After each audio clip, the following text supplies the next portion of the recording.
చాలా సంతోషం. ఒక సమర్థమైనటువంటి వ్యక్తిని, అనుభవం కలిగినటువంటి వ్యక్తిని ఈరోజు ఎంపిక చేసినందుకు ముందు ముఖ్యమంత్రి గారికి అభినందిస్తున్నాను. చాలామంది చాలా విషయాలు మాట్లాడారు.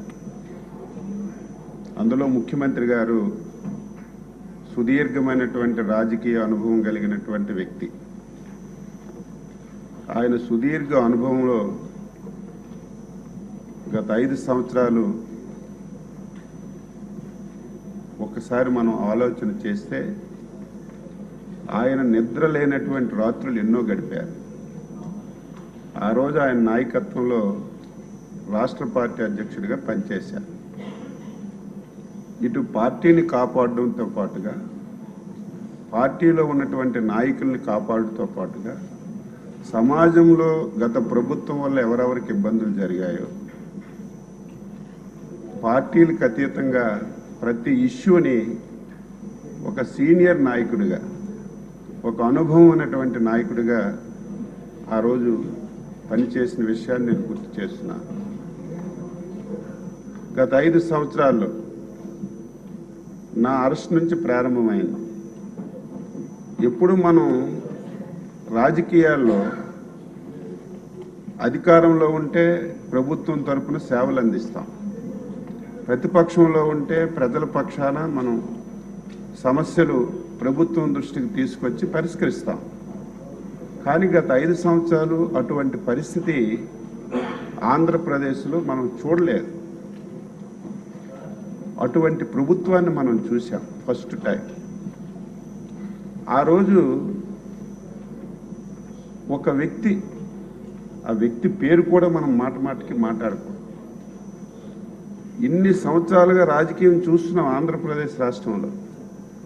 స్వాతంత్ర భారతదేశంలో కూడా ఎన్నో పార్టీలు వచ్చాయి, ఎన్నో ప్రభుత్వాలు వచ్చాయి.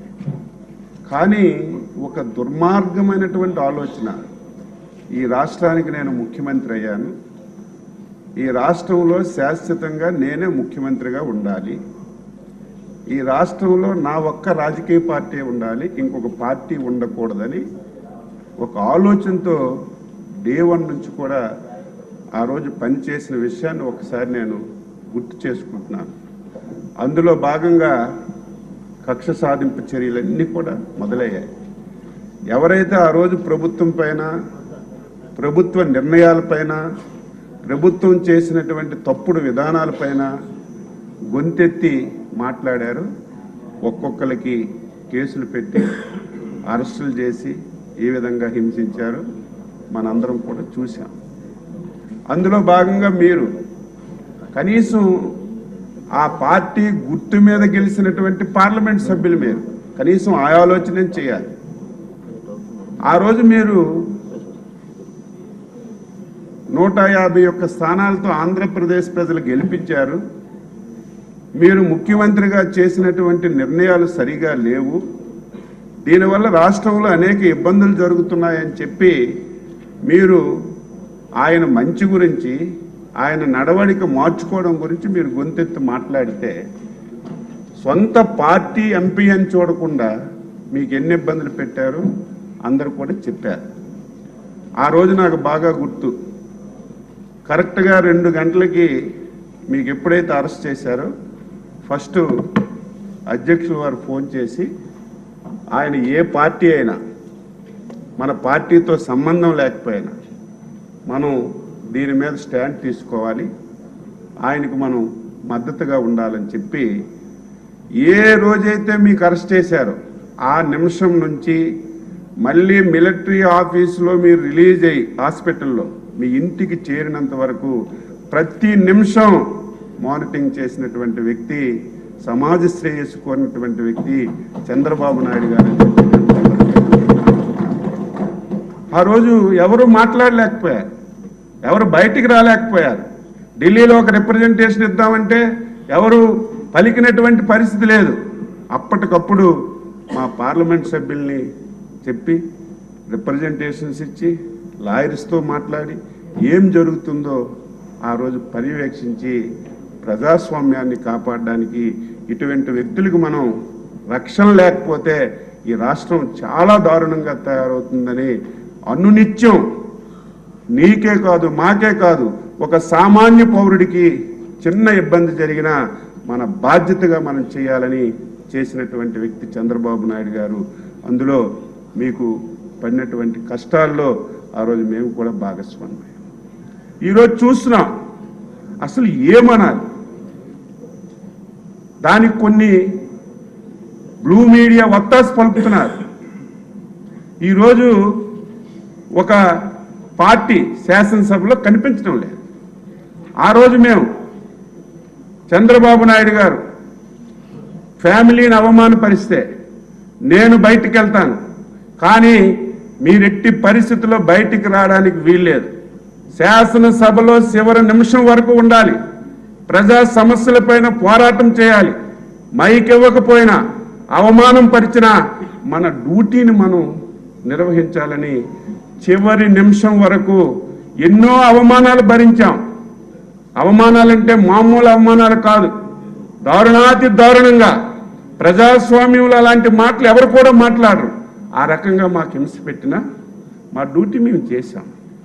ఈరోజు నువ్వు చేసిన పాపాలకి ఈ రాష్ట్రాన్ని నువ్వు పూర్తిగా నాశనం చేయడం వల్ల నీకు ప్రజలు తీర్పిచ్చారు. నువ్వు రావాలి, రాకపోయినా పర్వాలేదు, దానికి అడ్డదిడ్డంగా ప్రజాస్వామ్యం అంటే అంబేద్కర్ గారు రాసినటువంటి రాజ్యాంగాన్ని దేశంలో అమలుపరుచుకుంటున్నాం.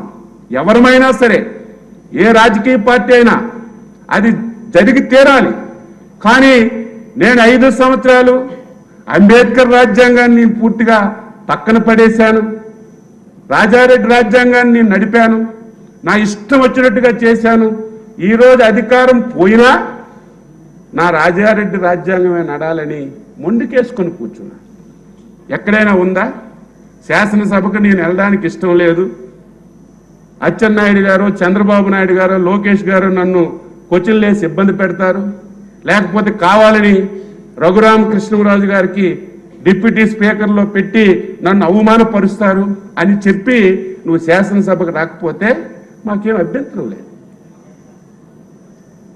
నాకు ప్రతిపక్ష పాత్ర, ప్రతిపక్ష నాయకుడిగా హోదా ఇవ్వలేదు కాబట్టి నేను రావడం లేదని మాట్లాడుతుంటే ఈ రాష్ట్రంలో ఇంకా ప్రజలు అటువంటి వ్యక్తి మీద ఆలోచన చేస్తుంటే నాకే ఆశ్చర్యం వేస్తుంది. తెలీదా?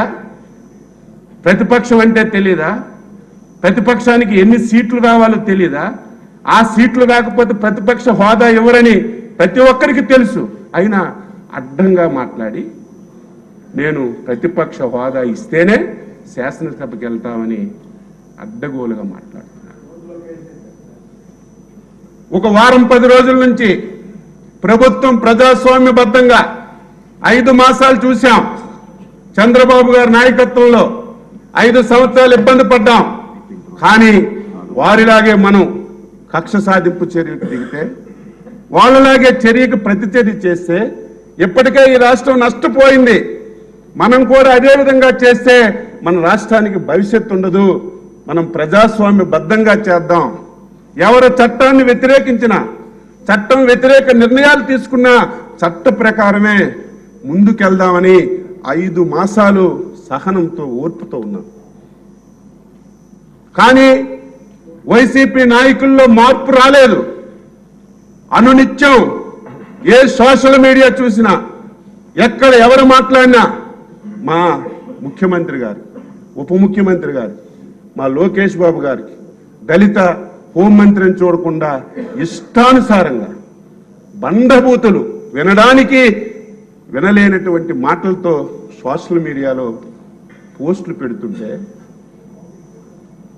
ఈరోజు చట్టబద్ధంగా చర్యలు తీసుకుంటే ఏం మాట్లాడుతున్నారు? కక్ష సాధింపు చర్యలా? ఆ రోజు మేము నీ కుటుంబం మీద తప్పుడు మాట్లాడలేదు, నీ పార్టీలో ఉన్నటువంటి మహిళల మీద తప్పుడు మాట్లాడలేదు. ఆ రోజు నువ్వు ఏదైతే ప్రజా వ్యతిరేక విధాన నిర్ణయాలు తీసుకున్నావు, నీ నిర్ణయాల వల్ల ఈ రాష్ట్రానికి నష్టం జరుగుతుందో మేము మాట్లాడితే మా మీద కేసులు పెట్టాం. సోషల్ మీడియాలో ఈ పథకం వల్ల, నీ నిర్ణయం వల్ల ఈ వర్గానికి నష్టం జరుగుతుందని ఒక పోస్ట్ పెడితే అర్ధరాత్రి వచ్చి అరెస్ట్ చేశావు. నీకు దమ్ముంటే, నీకు ధైర్యం ఉంటే మేము తీసుకున్న నిర్ణయాల మీద నువ్వు ప్రశ్నించు. ఈ పథకం బాగులేదను, ఈ నిర్ణయం బాగులేదను, మేము వెల్కమ్ చేస్తాం. మంచి అయితే మంచి చెప్తాం, ఇది బాగుంటే బాగుందని చెప్తాం. కానీ దాన్ని వదిలిపెట్టి 5 మాసాలైనా సరే ఇంకా మమ్మల్ని బూతులు తిడుతూ, సోషల్ మీడియాలో ఇష్టానుసారంగా పోస్టులు పెడుతూ, రాజకీయానికి సంబంధం లేనటువంటి కుటుంబంలో ఉన్నటువంటి మహిళల మీద నీచాతి నీచంగా మాట్లాడితే దానికి చట్టం తన పని తాను చేసుకుంటూ పోతే మా మీద కేసులు పెడుతున్నారని గగ్గోలు పెడుతున్నారు. దీనికి మనం ఫుల్ స్టాప్ పెట్టాలి. ఇప్పుడే చెప్పారు, మనందరూ చర్చించాలి. ఒక రోజు అవసరమైతే టీవీల్లో చూపిద్దాం.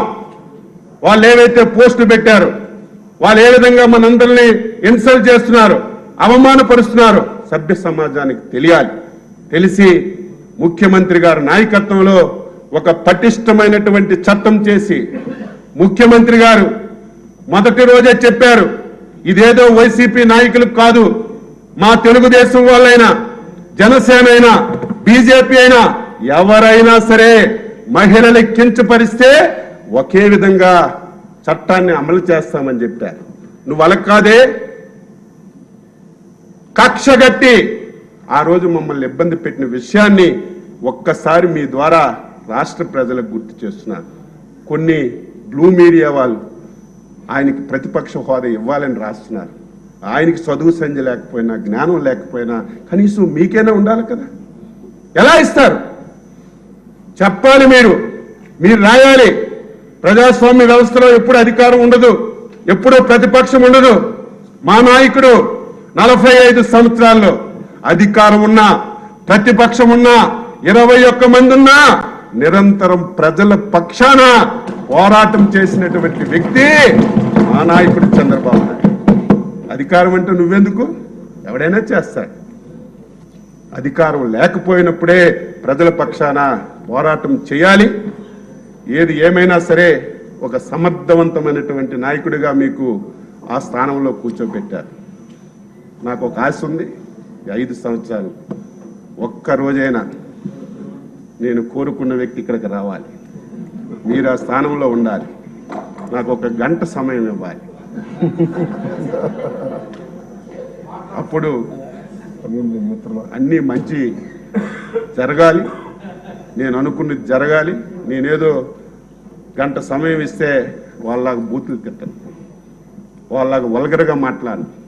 నేను 6 సార్లు ఎమ్మెల్యే. ఎప్పుడైనా సరే సీనియారిటీ వస్తే అన్ని మార్పులు వస్తాయి. 25 సంవత్సరాలకు ఎమ్మెల్యే అయ్యా. ఆ రోజు నాకు చాలా కోపం. ప్రతి వారిని తిట్టడం, ఫోన్ ఎత్తకపోతే ఫోన్ పగలగొట్టడం, చాలా కోపంగా ఉండేది. 25 సంవత్సరాలు తెలియలేదు. ఈరోజు 6 సార్లు అయ్యారు.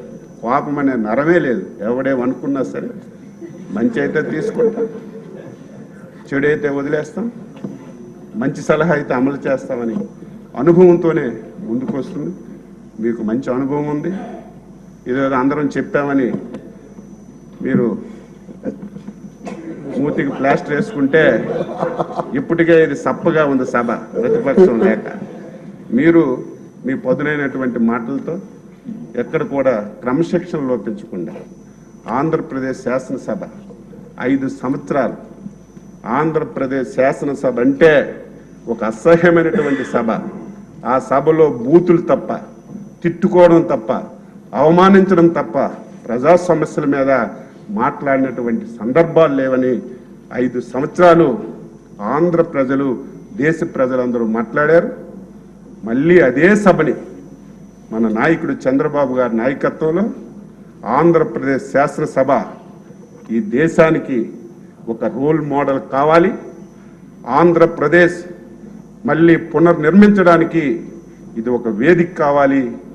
దాని గురించి సభాపతిగా అయ్యన్న పాత్రుడు గారు, ఉపసభాపతిగా మీరు ఆ పాత్ర పోషించాలని, పోషిస్తారని మనస్ఫూర్తిగా విశ్వసిస్తూ మీకు మరొకసారి హృదయపూర్వకంగా అభినందనలు తెలియజేస్తూ సెలవు తీసుకుంటున్నాను.